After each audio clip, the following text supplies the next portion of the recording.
And so some of you have asked about, so you watched the course and then you've asked, you don't know where to start when you come to a chart. Now, obviously from watching the course, it is very easy to see, and with the course is obviously focused on a trade that's actually already played out. And I think, as you know, I know for the course video that trade was actually something that we actually took. Well, actually, I didn't take it live. Someone took it live, but I sent the chart in myself. But you're still sort of struggling to understand how to actually approach the market. So what I'm going to do is going to show you a top-down analysis of AED JPY, and this is a trade I'm currently in. It's taking forever, and I'm going to explain exactly what I did to approach this pair, why I've taken it, where I have, and we'll go from there. So the first thing I need to see is where is my overall bias. Now my overall bias is bullish, right? Why? Because if you see from this perspective, we've got the, now bear in mind my style of trading is more swing style. I rarely do intraday, but the process is pretty much the same. You just lower the time frames. But what you need to realize is you need to understand, the reason why I do swing trading is because I want to reduce the amount of chart time as much as possible to the point where I could place a trade and hold that for a good few weeks. Even if I can hold it longer, that'd be perfect because, the rate of return is great and, it's less stressful. And for me personally, I don't want to waste my time on the charts. I mean, swing trading for me makes me enough. I'm happy. But it depends on what you want, really, to be fair. So if you understand from the monthly perspective what is going on, price is actually bullish. If you see, we've got the impulse, successful retrace. So we know it's bullish, right? But we need to understand where can it possibly reverse from should we start looking for short at any point. The only point that I can see that's clear is this OB that is sitting here, because that OB cleared, caused this impulsive move which went on to break structure. Well, broke minor structure. It didn't actually break the low here, did it? No, it didn't. That broke structure come from here. So, to be honest, this could be a better swing. It should, well, in theory, I would expect it to violate this OB because he only broke minor structure, so I shouldn't expect anything more. But all I know that if I'm looking for longs, I should be okay to hold that pair for pretty much as long as possible until I get to a point where, price starts to show me otherwise on the higher time frame, right? Okay, let's go to the weekly and see if there's anything different. No, so it's exactly the same situation. We still got that POY sitting there, and we are still bullish, right? It's very clear that it's bullish. Now in this case, right, because it's bullish, should we start looking for counter trends? Now I think that's the issue. I think you're instantly looking for a reversal play, but I don't see the point why. Okay, because the reason why, if you're going to go for example, swing trading, right? You need to go pro trend for swing trading. You shouldn't be looking straight for a reversal. And to be honest, your probability is lower looking for a reversal. So when you approach the market, let's try and approach it with a situation where, you want to know what the overall bias is. And even though my entry was pretty much late here, because it is late and I'll explain why, we still need to understand that, we're going pro trend. So I can hold this trade quite nicely and just let it run. I could take my partials whenever and, just see how long it goes for, to be fair, because it can have a huge potential even if I got a small volume on this trade, right?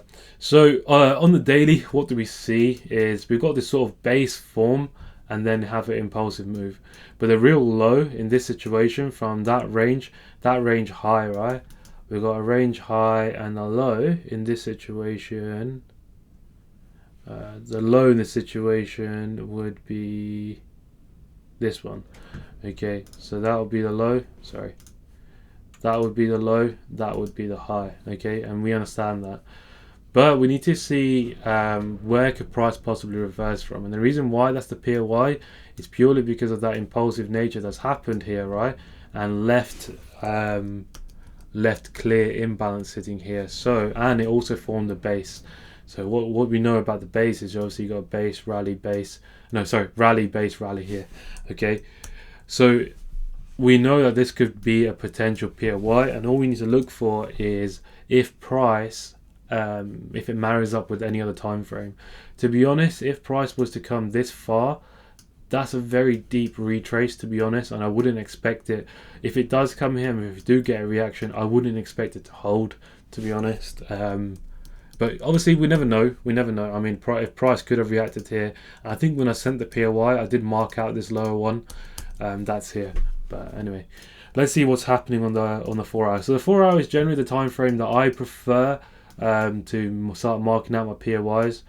And this is a very similar situation where we have this sort of base, rally, okay? So in this situation, it's basically impulse, retrace, impulse. But we don't really get a retrace here, to be honest, or here. It's very just sideways movement. What do we know about sideways movement? We know that this is an equilibrium between the buyers and sellers. So when there's an impulsive move, that's an indication that institutions were active, right? So in this side, right, even though we've got this move here, where did it originate from? It's here. Now I wouldn't use this on its own because it's just a 4 hour. The daily and the 4 hour marry up nicely at this POI, so I would prefer to use this one down here. That's why I would waited for price to come here. Once price actually tapped it, I actually missed the entry point here. I think I don't know what I was doing. I was either asleep or just missed the alert. I don't know. I can't remember. I can't remember what happened there. But do you need to worry? No. Why? Because you can always get another entry.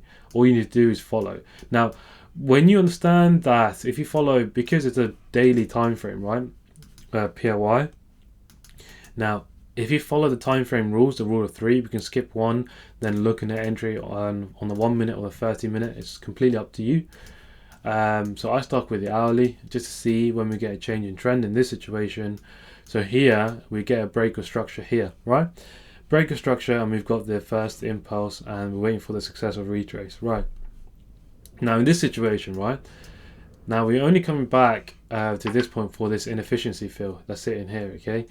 Now in this situation, obviously this is a lower probability purely because it's going to be the entry on the first break of structure. However, you have to bear in mind this is the hourly, so we can actually refine this even further. Now, if you haven't watched the entry video, then I'll basically explain it again. But if you have watched it, then this part is just a repeat for you. So on this time frame, we can see that in the middle of the night. So I didn't actually see this one, but we have this impulsive move, and we could have got an entry on this point here, right? We've got a failed low and then an impulsive move. So entry pattern number 2, right? So we could have got an entry at this point. However, I didn't get that. Now, the reason why I didn't get that, because I was asleep and I woke up about this time and then price was somewhere up here. So with that being said, right, because we've got this impulsive move, right, and we did break on the 5 minute, it'll be minor structure. We need to understand that this is going to be major structure in the 1 minute, okay, if we follow what's actually going on. So in this situation, what can we see is we create a low, high, impulsive move, successful retrace. My entry was based off the extreme. I could have got an entry point here, but the reason why I didn't is because this impulsive move left clear imbalance behind for me to say there's enough reason for price to come here to mitigate before continuing. And it sort of marries up with the 5 minute as well. Sorry, that was not, the entry was here, sorry. 699, there we go, the entry was there, and it also marries up with a 5 minute as well, and I think the 2 minute was even clearer, to be fair. Yeah, here in this situation is even clearer where price actually reacted from. So in that situation, we need to understand that even though we missed the overall analysis, we missed the overall entry where we wanted, which is all the way down here, right?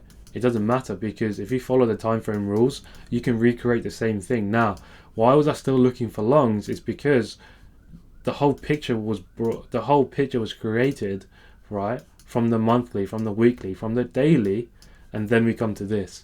So that's the reason why I prefer, because although, to be fair, this trade I don't like it at all because of how long it's taken to move, but you need to understand that the picture was drawn from the higher time frame. So I can actually hold this trade out with confidence. I don't have a reason to close as of yet, because we haven't really disrupted the order flow of the higher time frames. It's still bullish in my eyes. Okay, that's in my eyes.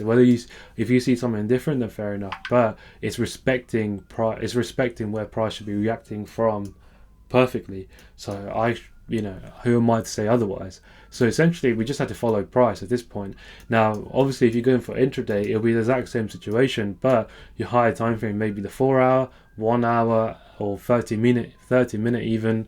If you want to scalp, then use 15 minute. But you always have to build that picture from whatever high time frame you pick. And yeah, the reason why we swing trade is purely because of the effort that you have to put in. It's very minimum, as long as you understand what is actually going on in the market. Now, I hope this video actually showed you how to actually approach the market once you've actually finished the course, because I do understand that watching the course, everything seems to make sense, and then once you get to the charts, your mind goes blank. And I've been there, and I fully understand that. But to be honest, it just takes time and practice, to be honest. But I hope this video has cleared some questions for you.